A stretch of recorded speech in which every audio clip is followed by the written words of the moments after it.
Meanwhile, all eyes will be on Parliament tomorrow, where Prime Minister Andrew Holness is expected to address the House. This comes on the heels of speculation that an election announcement is imminent. But as the country awaits the election date, the Electoral Office of Jamaica says there is still uncertainty about whether the government will hold both the general and local government elections on the same day. Vashon Brown has the story. Both the People's National Party and the Jamaica Labour Party met with their candidates this weekend as the country awaits the date for the general election. He said soon. He quoted Bruce Golding. Soon. We are confident of victories because we have the better team. Anyone.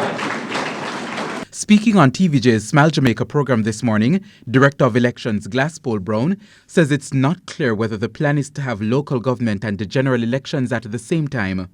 For it to happen, though, it will require some amendment to ROPA. You can recall that, I think 2 weeks ago, the government tabled an amendment in the Parliament that is yet to be debated. So we are waiting to see what happens.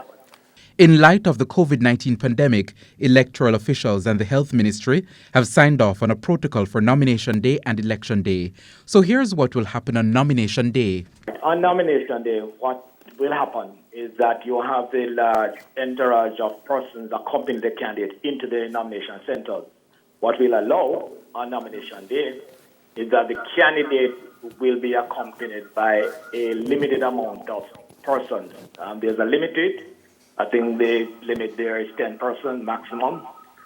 Each person will be required to have on their mask, their hands will be sanitized, their temperature will be taken, and then they will then enter into the nomination center. On Election Day, there will be a sanitization team at the entrance of each polling station to ensure that, among other things, every elector wears a mask. But the Director of Elections admits that persons cannot be prevented from voting if they do not have a mask. So he says the EOJ is looking at providing masks for voters who turn up without one. As for inside the polling station, the elector will be required to temporarily remove his or her mask. Just for the presiding officer to identify you as the elector. After that, you will be asked to put back your mask. Then you will be given certain instructions. Then you'll be given your ballot to go back behind the voting booth with your individual pencil. As soon as you mark your ballot, you return with that pencil and the ballot to the presiding officer. What will happen that only after every single use of the pencil, that pencil will then be re-sanitized again. Mr. Brown says electors will be asked to re-sanitize before they put their fingers in the ink. He says the ink is alcohol-based and has certain chemical features that prevent the transmission of infection. Vashon Brown, TVJ News.